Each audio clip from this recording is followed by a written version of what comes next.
నమస్తే, welcome to morning edition. నేను మాదిరి. ముందుగా బులెటిన్ హెడ్లైన్స్ చూద్దాం. పంజాగుట్ట కేసులో రహీల్ అరెస్ట్. శంషాబాద్ ఎయిర్పోర్ట్లో అదుపులోకి తీసుకున్న పోలీసులు.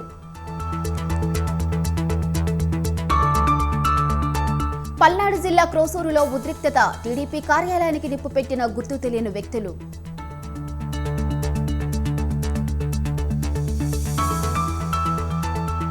కవిత మధ్యంతర బెయిల్పై ఇవాళ కోర్టు తీర్పు. బీఆర్ఎస్ నేతల్లో టెన్షన్.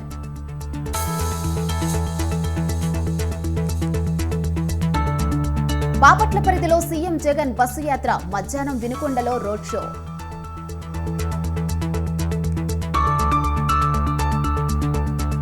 మరోసారి చంద్రబాబు పవన్ కళ్యాణ్ ఉమ్మడి ప్రచారం. ఈ నెల 10-11న క్యాంపెయిన్.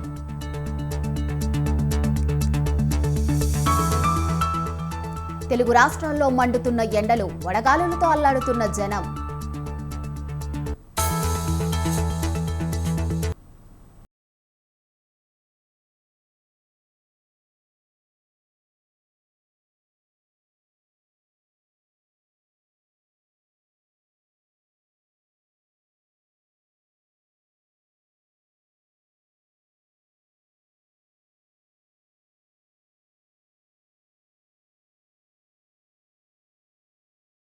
బ్రేకింగ్ న్యూస్ చూస్తున్నాం. ర్యాష్ డ్రైవింగ్ చేస్తూ ప్రజాభవన్ వద్ద రోడ్డు ప్రమాదానికి కారణమైన మాజీ ఎమ్మెల్యే షకీల్ కుమారుడు రాహిల్ను పంజాగుట్ట పోలీసులు అరెస్ట్ చేశారు.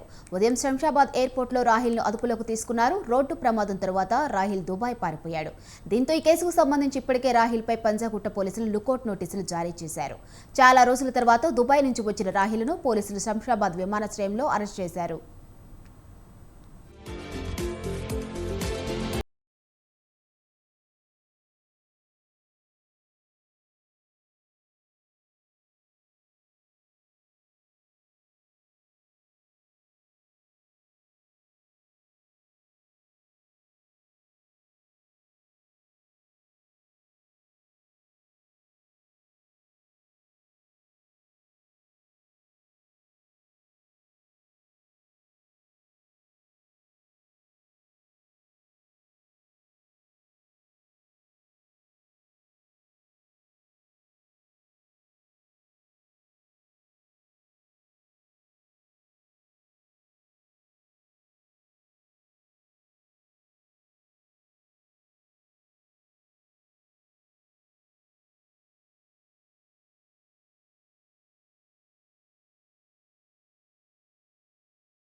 ఎమ్మెల్సీ కవిత మధ్యంతర బెయిల్ పిటిషన్పై ఇవాళ రౌస్ అవెన్యూ కోర్టు తీర్పు వెలువరించనుంది.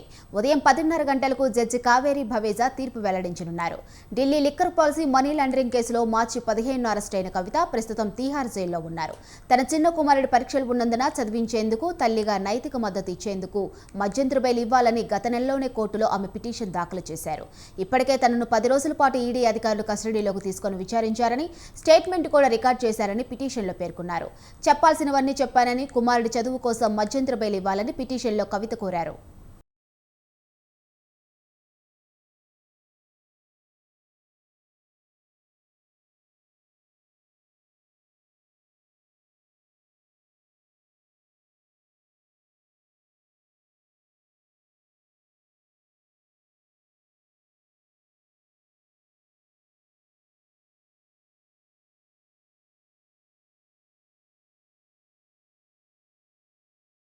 అయితే కవితకు బెయిల్ ఇవ్వొద్దని ఈడీ తరపు న్యాయవాది కోరారు. ఆమెను బెయిల్పై విడుదల చేస్తే సాక్ష్యాధారాలను తారుమారు చేస్తారని, ఆమెను జ్యుడిషియల్ రిమాండ్లోనే కొనసాగించాలని కోరారు.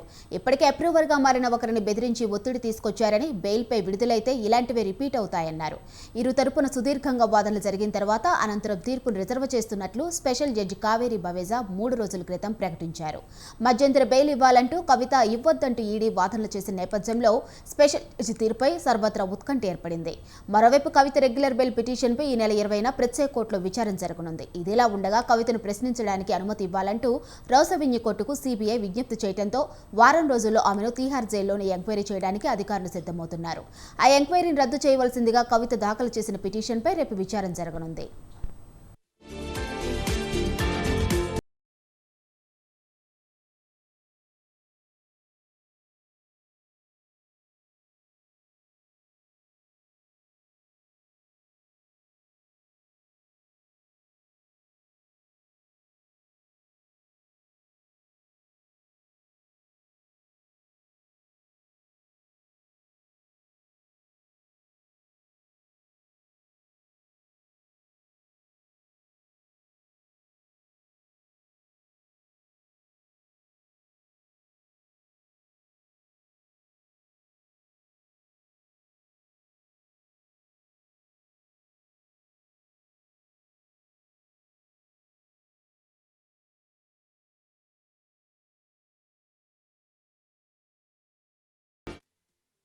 రైట్, బ్రేకింగ్ న్యూస్ చూస్తున్నాం. వైసీపీ అధ్యక్షుడు ఏపీ సీఎం జగన్ ఎన్నికల ప్రచారంలో దూసుకుపోతున్నారు.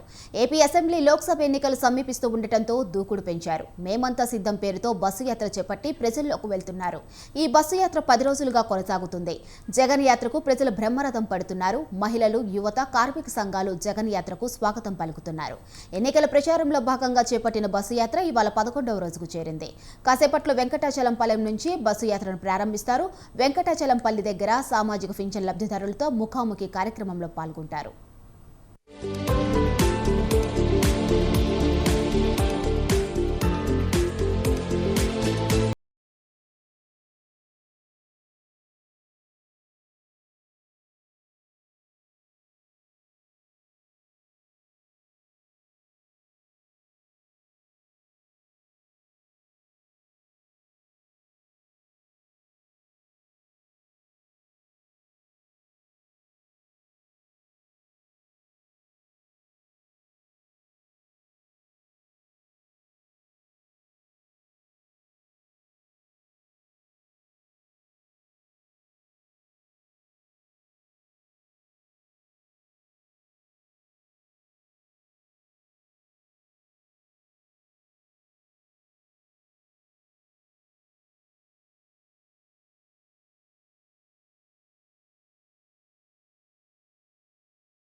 పశ్చిమ గోదావరి జిల్లా పాలకొల్లు నియోజకవర్గ వైసీపీ అభ్యర్థి గుడాల గోపి ఎన్నికల ప్రచారంలో స్పీడ్ పెంచారు.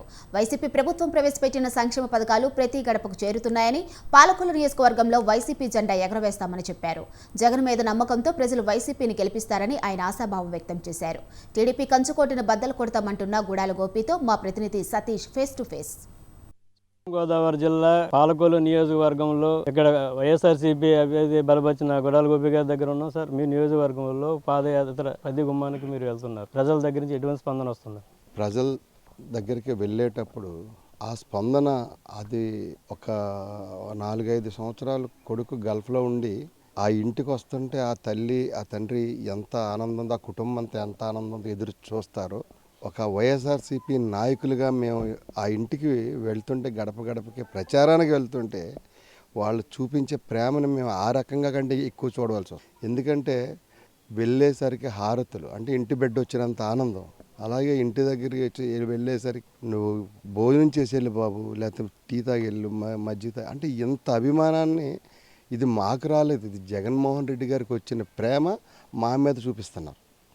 ఎందుకంటే వారు పెట్టిన అభ్యర్థిగా జగన్మోహన్ రెడ్డి గారి ప్రేమ, వారి మీద ఉన్న ప్రేమ అంతా ప్రజలు ఏదైతే మా ప్రేమని జగన్మోహన్ రెడ్డి గారికి తెలియపరచాలి అంటే వీడియోల ద్వారా తప్ప మేము డైరెక్ట్గా తెలిపి ఈ ఆనందాన్ని అంతా షేర్ చేసుకోవాలంత ఆనందంగా ఉంది. అంటే ప్రజలు ఎంత ఇష్టపడుతున్నారు అనేదానికి ఆయన మాట ఇచ్చారు, మడం తిప్పుకోకుండా తండ్రి కంటే 10 అడుగులు వెనక్కేసి మళ్ళీ ఎదరికేసి ముందుకి ఫస్ట్ ఆయన ఒక 2 అడుగులు ఎత్తే ఈయన 10 అడుగులు ఎదరికేసి అనుకున్న పథకాలన్నీ కంప్లీట్గా క్లియర్ చేసి మళ్ళీ ప్రజల్లోకి నేను మంచి చేశానని అనుకుంటేనే నన్ను అభిమానించండి, నాకు ఓటేయండి అనే ఏకైక వ్యక్తి దేశంలో ఎవరైనా ఉన్నారంటే అది గౌరవ ముఖ్యమంత్రి గారు జగన్మోహన్ రెడ్డి గారు ఒక్కరే అని తెలియజేస్తారు. అదే ఇప్పుడు ఈ నియోజకవర్గంలో ప్రతి సమస్య అంటే ఎమ్మెల్యేగా, స్థానిక ఎమ్మెల్యేగా ఉండి చేయలేని పనులు ఏమైనా ఉన్నాయంట? స్థానిక ఎమ్మెల్యేగా ఉండి చేసింది గత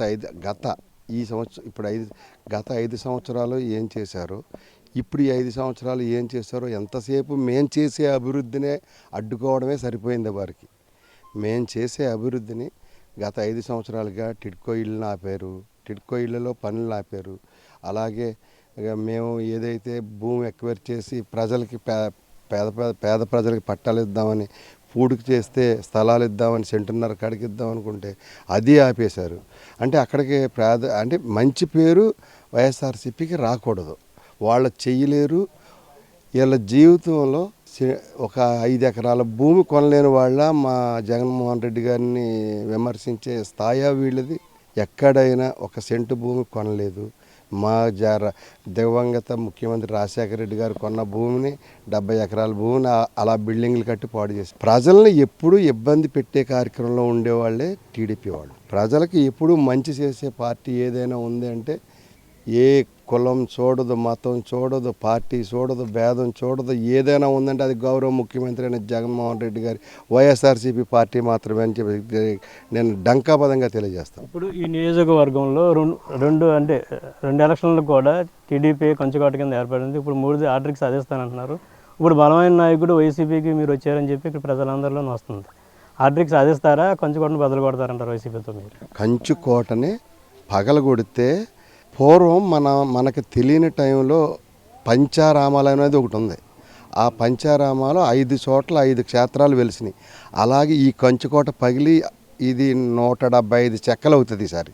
అర్థమైందా? ఆ చెక్కను నెతుక్కోవడానికి కూడా దొరకదని చెప్పండి ప్రత్యర్థి ఎమ్మెల్యే. ఇది ఇక్కడ విషయం అయితే తాళగొల్లు నియోజకవర్గంలో కంచుకోట పగిలి మొక్కలు అవుతుంది. ఇప్పుడు వైసీపీ పరిపాలన ఎదురుకు వస్తుంది అని చెప్పి అంటున్నారు. ఇక్కడ చేసే జగన్ ఏదైతే సంక్షేమ పథకాలు ఇచ్చాడు, ప్రజల్లోకి తీసుకెళ్లడం జరిగింది. ఆయన చేసేది ఏది లేదని చెప్పి చెప్పడం జరుగుతుంది. ఇది కెమెరామెన్ రాజుతో సతీష్, స్వతంత్ర టీవీ, పాల్గొండ నుంచి. వైనాట్ 175 అంటున్న వైసీపీకి ఎన్నికల వేళ షాకుల మీద షాకులు తగులుతున్నాయి. మరోసారి అధికారమే లక్ష్యంగా పావులు కదుపుతున్న జగన్కు సొంత నేతలే కోలుకోలేని దెబ్బ కొడుతున్నారు. ప్రతిపక్షాలతో చేతులు కలిసి ప్రజాక్షేత్ర పోరుకి సై అంటున్నారు. ఇంతకీ ఎవరా నేతలు, ఎందుకు ఆ షాకులు? Watch the story.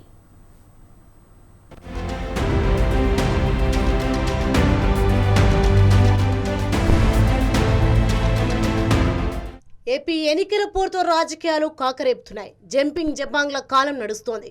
హైకమాండ్ పై ఏమాత్రం అలకబూనినా పార్టీ కండువా మార్చేస్తున్నారు. ఇన్నాళ్ళు పార్టీ ఎంత చేసింది అనేది ముఖ్యం కాదు, మున్ముందు రాజకీయ భవిష్యత్తు ముఖ్యమంటూ ప్రత్యర్థి గట్టుకు చేరిపోతున్నారు. ఏం చెప్పినా ఎంత చెప్పినా డోంట్ కేర్ అంటూ గుడ్ బై చెప్పేస్తున్నారు. వైసీపీలో ప్రస్తుతం నడుస్తున్న ట్రెండ్ ఇది. ఎన్నికల వేళ సీఎం జగన్ కు షాక్ల మీద షాకులు ఇస్తున్నారు పార్టీ నేతలు. అసంతృప్తులంతా ఒక్కొక్కరుగా వైసీపీని వీడి ప్రతిపక్షాలతో జత కడుతున్నారు.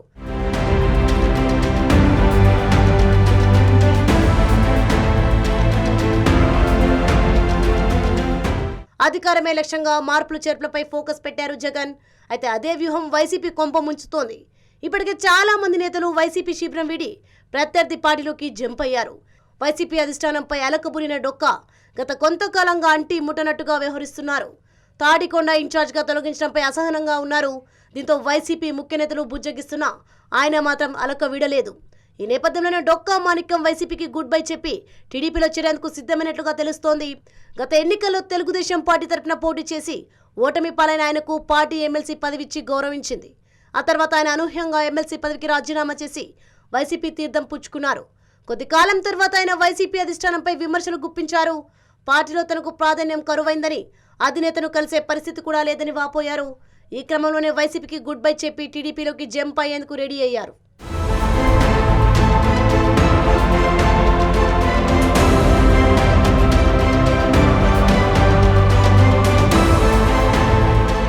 ఇక అనంతపురం జిల్లా వైసీపీ కీలక నేత ఎమ్మెల్సీ మహమ్మద్ ఇక్బాల్ కూడా తన పదవితో పాటు పార్టీకి రాజీనామా చేశారు. ఆయన కూడా టీడీపీ కండువా కప్పుకొనున్నారన్న ప్రచారము సాగుతోంది. మాజీ పోలీస్ అధికారి అయిన మహమ్మద్ ఇక్బాల్ గత ఎన్నికల్లో హిందూపురం అసెంబ్లీ నుంచి పోటీ చేసి బాలకృష్ణ చేతిలో ఓడిపోయారు. తర్వాత ఆయనకు వైసీపీ అధినేత జగన్ ఎమ్మెల్సీ పదవి ఇచ్చారు. హిందూపురం ఇన్ఛార్జిగా కొనసాగారు. 4 ఏళ్ల వరకు పనిచేసిన తర్వాత ఆయన స్థానంలో దీపికను ఇన్ఛార్జిగా నియమించడంతో పాటు ఇక్బాల్ పేరును జగన్ మరెక్కడా పరిశీలనలోకి తీసుకోలేదు. దీంతో ఆయన తీవ్ర అసంతృప్తితో పార్టీ విడినట్లు సమాచారం. హిందూపురం నియోజకవర్గంలో వర్గపోరు అధికం. ఈ క్రమంలోనే ఇక్బాల్ను తప్పించిన హైకమాండ్ స్థానికురాలు కానప్పటికీ బీసీ మహిళ కోటాలో దీపికకు సీటు ఇచ్చింది. ఆమె భర్త రెడ్డి సామాజిక వర్గానికి చెందిన వారు కావడంతో 2 వర్గాలుగా కలిసి వస్తుందన్న ఎత్తు కూడా వేసింది. ఇటీవలి కాలంలో ఇక్బాల్కు పార్టీ కార్యక్రమాలకు పిలుపు రాకపోవడం, పూర్తిగా పక్కన పెట్టడంతో ఆయన అవమానంగా భావించారు. ఈ నేపథ్యంలోనే ఎమ్మెల్సీ పదవిని వద్దనుకొని రాజీనామా చేశారని తెలుస్తోంది. నన్ను హిందూపురంలో అభ్యర్థిగా నిలబెట్టనందుకు కాదు, మీరు తొలగించినప్పుడు అమర్యాదకరంగా నాకు చెప్పకుండా ఒక వ్యక్తిని పిలిపించి ఇంకా చెప్పకనే నువ్వు వెళ్ళిపో అని చెప్పడం, ఒక అధికారిగా మైనారిటీ కమిషనర్గా సెక్రటరీగా పనిచేసి తర్వాత వక్ఫ్ బోర్డ్ స్పెషల్ ఆఫీసర్ పనిచేసి నా నుంచి ఒక మైనారిటీ కోసం ఏం చేయాలి అన్నది వాళ్ళు చేయకపోవడం, ఇదిగో పరదాల చాటులు ఉండడం కాదు, మాకు పొత్తు లేదు అంటూనే ఏ విధంగా పొత్తులతో నడిపిస్తున్నారు, ఏ విధంగా అని ప్రజలు ఎవరు మైనారిటీ నమ్మే స్థితిలో లేరు. నేను కూడా ఐఎమ్ నాట్ కన్విన్స్డ్. మైనారిటీ హక్కుల పరిరక్షణకు, వాళ్ళ సంక్షేమం కోసం పరిణతి చెందిన నాయకుడు, రాజనీతిజ్ఞుడు, అపార అనుభవం ఉన్న చంద్రబాబు నాయుడు గారి లాంటి ఒక నాయకుడి దగ్గర చేస్తే మంచిది. ఆయన అనుభవం స్టేట్కి మంచిది, వ్యవస్థలు బాగుపడతాయి అనే ఉద్దేశంతో నేను తెలుగుదేశం పార్టీలో 2-3 రోజులు చేరబోతున్నాను. పూతలపట్టు ఎమ్మెల్యే ఎంఎస్ బాబు కూడా వైసీపీకి రాజీనామా చేసి కాంగ్రెస్ తీర్థం పుచ్చుకున్నారు. కడపలో AP PCC chief YS Sharmila సమక్షంలో ఆయన హస్తంతో చేయి కలిపారు. అలాగే పార్టీ కీలక నాయకురాలైన కల్లి కృపారాణి సైతం వైసీపీని విడారు. వైఎస్ షర్మిలను కలిసి కాంగ్రెస్లో చేరారు. ఇలా వరుసగా నేతలు పక్క పార్టీల వైపు చూస్తుండటంతో వైసీపీ అగ్రనేతలు కలవరపడుతున్నారు. వలసలు ఎలా ఆపాలో తెలియక తలలు పట్టుకుంటున్నారు. ఇది ఇలాగే కంటిన్యూ అయితే 175 ముచ్చట దేవుడెరుగు కానీ ఓటమి తప్పదన్న గుబులు మొదలైంది.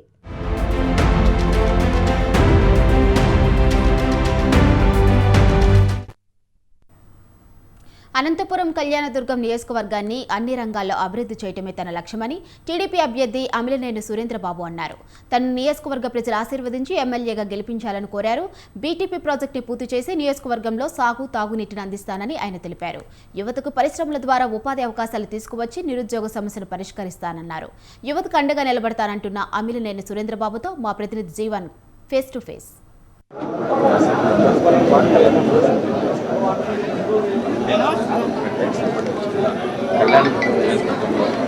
నియోజకవర్గ వ్యాప్తంగా సుడిగాల పర్యటన చేస్తున్నారు. ఈ క్రమంలో సుడిగాల పర్యటన చేసి గ్రామాలకు చెప్పండి గట్టిగా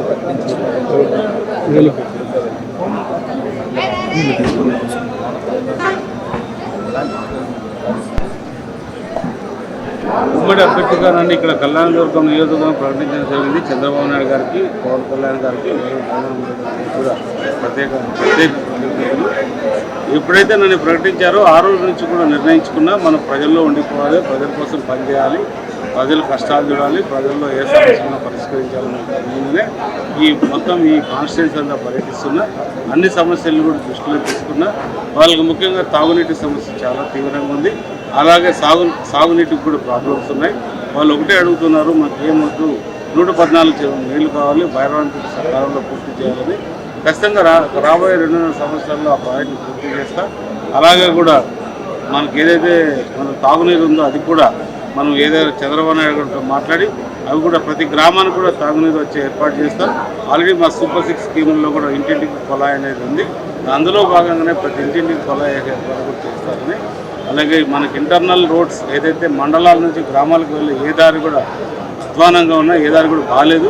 ఆ అవన్నీ కూడా రాబోయే 3-4 సంవత్సరాల్లో కూడా అవన్నీ కూడా వీలైనంత వరకు చాలా వరకు పూర్తిగా బాలైన రోడ్లన్నీ కంప్లీట్ చేసి ఇంకా దీనికి అంచెలంచెలుగా అభివృద్ధి చేయడానికి ప్రయత్నం చేస్తాను.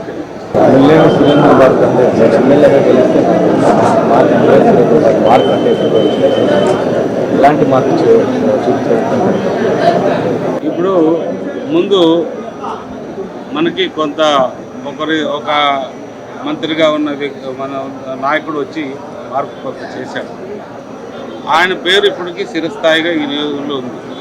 అది ఆయన పేరు కన్నా నేను బాగుండాలి, ఆయన పేరు నేను మర్పించాలంటే జనాలు ఖచ్చితంగా నేను బీటీపీ ప్రాజెక్టులు కావచ్చు, రోడ్లు కావచ్చు, తాగునీరు కావచ్చు, ముఖ్యంగా మహిళలకు ఏదైతే ఉందో మన నర్సింగ్ స్కూల్ లాంటివి తీసుకొచ్చి వాళ్ళ నర్సింగ్ స్కూల్కి సదుపాయం ఒకటి ఏర్పాటు చేయగలిగితే వాళ్ళకి దేశ విదేశాల్లో కూడా మంచి అవకాశాలు ఉన్నాయి, ఉద్యోగాలు కూడా. వాళ్ళందరూ కూడా వీళ్ళందరూ కూడా బాగుంటుంది, వాళ్ళందరూ కూడా మంచి జరుగుతుందని ఆశిస్తున్నా. అలాగే చాలామంది యువకులు కూడా ఇక్కడ మనం ఉపాధి లేదు, చాలామంది వలసలు వెళ్ళారు. ఆ వలసల్లో భాగంగానే మనం కొన్ని ఇండస్ట్రీస్ తేవాలనే దాంట్లో ఉన్నాం. అది చంద్రబాబు నాయుడు గారితో చర్చించి ఆ ఇండస్ట్రీస్ ఏం చేస్తే బాగుంటుందని నిర్ణయం తీసుకుంటాం. సందర్భాలు బట్టి కూడా టికెట్ ఒకసారి అటు ఇటు మారడానికి అవకాశాలు ఉంటాయి. అందులో భాగంగా నాకు రాలేదని అభిప్రాయం తప్ప నేను రాజీనామా చేసి ఇంకోరిని ఇబ్బంది పెట్టి అంత నీచ రాజకీయాలు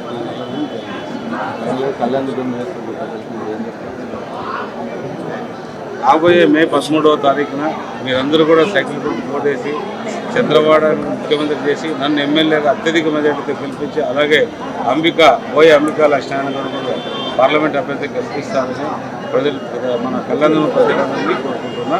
ఏది రకరకాలుగా ఏదైతే నియోజకవర్గంలో అభివృద్ధి కావాలో ఎవరైతే కార్యకర్తలు నాయకులు మా పార్టీకి సంబంధించున్నారో వాళ్ళందరూ కూడా ప్రత్యక్షంగా నా దగ్గర వచ్చి కలవచ్చు. వాళ్ళు ఎవరు ఉండరు. నేను ఇక్కడే ఆఫీస్ కన్నా ఇల్లు కానీ ఇక్కడే ఉంటుంది.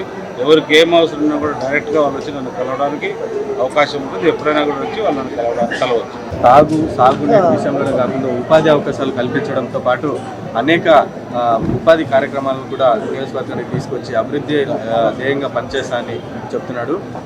కెమెరా పర్సన్ పరశురామ్తో జీవన్ కుమార్, కళ్యాణ్పూర్ నుంచి.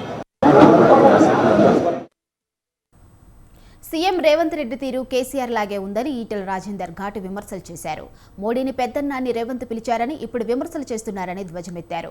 కేంద్రంలో బీజేపీ వచ్చాక ఎన్నో పనులు చేసిందని, ట్రిపుల్ తలాక్ను రద్దు చేసిందని, కాంగ్రెస్ ఎందుకు చేయలేకపోయిందో సమాధానం చెప్పాలని ఈటెల ప్రశ్నించారు.